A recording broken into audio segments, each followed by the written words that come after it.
চাকরিচ্যুত বিডিআর সদস্য স্বজনদের দাবির সঙ্গে সহমত পোষণ করেছে স্বরাষ্ট্র মন্ত্রণালয়। বিকেলে সচিবালয়ে বৈঠকে এই সিদ্ধান্ত হয়। এ সময় আরও সিদ্ধান্ত হয় তাদের দাবি কমিশনে পাঠানো ও আগামী 17 ফেব্রুয়ারি বিডিআর সদস্যদের প্রতিনিধি দলের সঙ্গে বৈঠক করবেন স্বরাষ্ট্র উপদেষ্টা। এর আগে সমন্বয়ক হাসনাত আবদুল্লাহর আশ্বাস প্রত্যাখ্যান করে কর্মসূচি চালিয়ে যায় চাকরিচ্যুত বিডিআর সদস্য ও স্বজনরা। চাকরি ফিরে পাওয়া এবং কারাগারে বন্দীদের মুক্তিসহ 8 দফা দাবিতে কাফনের কাপড় পরে সচিবালয়ের সামনে আন্দোলন করে তারা। সরকারের আশ্বাসের পর সচিবালয় থেকে কেন্দ্রীয় শহীদ মিনারের দিকে রওনা হয় আন্দোলনকারীরা। আর্জিগুলো আমরা পেশ করেছি, কিন্তু আজ পর্যন্ত আমরা কোনো সুষ্ঠু সমাধান পাই নাই। এই জন্য আমরা রাজপথে আমরা কাফনের কাপড় পরে আজকে রাস্তায় শুয়ে আছি।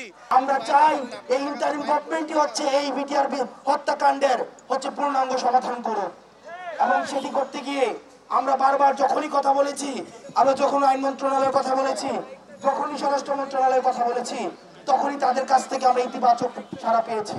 এবং যারা সুবিচার নিশ্চিতের পরে বিধি অনুযায়ী চাকরিতে নিয়োগের কোনো সুযোগ থাকে সরকারের কাছে, সেটিকে যেন বিবেচনা করা হয়। কেন্দ্রীয় শহীদ মিনার থেকে সরাসরি যুক্ত হচ্ছেন সহকর্মী অরণ্য গফুর। অরণ্য, চাকরিচ্যুত বিডিআর সদস্য এবং তাদের যে স্বজনরা রয়েছেন তারা কি বলছেন?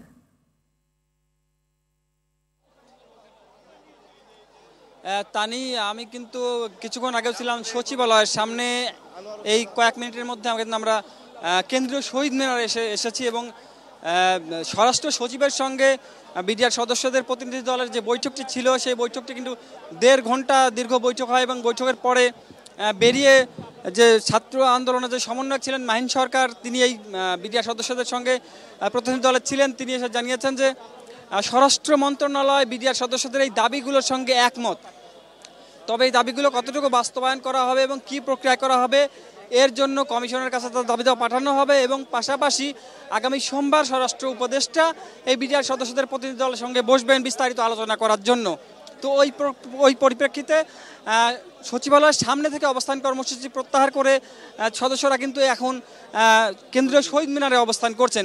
তবে সোমবার পর্যন্ত তারা কি করবেন এই বিষয়টা নিয়ে কিন্তু এখনও তাদের মধ্যে দ্বিধাদ্বন্দ্ব রয়েছে এবং দ্বিমত রয়েছে। এক পক্ষ মনে করছেন যে এখন আপাতত সোমবার পর্যন্ত তাদের বাড়ি ফিরে যাওয়া উচিত, তবে আরেক পক্ষ মনে করছেন না, সোমবার পর্যন্ত তাদের ঢাকাতে অবস্থান করা উচিত। তো এখন কিছু হয়তো তারা আলোচনা করছিলেন এই বিষয়টা নিয়ে এবং কিছুক্ষণের মধ্যে হয়তো আমরা জানতে পারবো যে সিদ্ধান্তটা কি আসে। কিন্তু আমরা দেখছি যে মাহিন সরকার কথা বলছে, আমরা একটু সরাসরি চলে যাব আসলে কি সিদ্ধান্ত তিনি দেন সেই বিষয়টা জানানোর জন্য।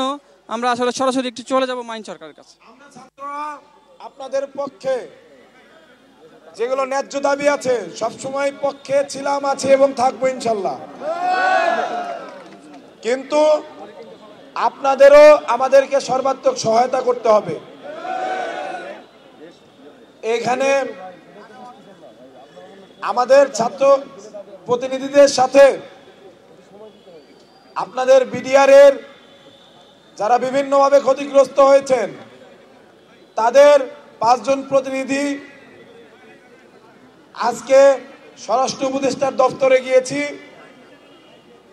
এবং তারা আমাদের প্রতি পুরোপুরিভাবে পজিটিভ। আলহামদুলিল্লাহ। এইখানে যারা বিডিআর সদস্যবৃন্দ এবং তাদের পরিবার যে ন্যায্য দাবিগুলো করেছেন সেই ন্যায্য দাবি আজকে আমরা ছাত্ররা আপনাদের সাথে সহমতি জানিয়েছি। দর্শক ছিলাম কেন্দ্রীয় শহীদ মিনারে, চলে জানাচ্ছি পরবর্তী সংবাদ।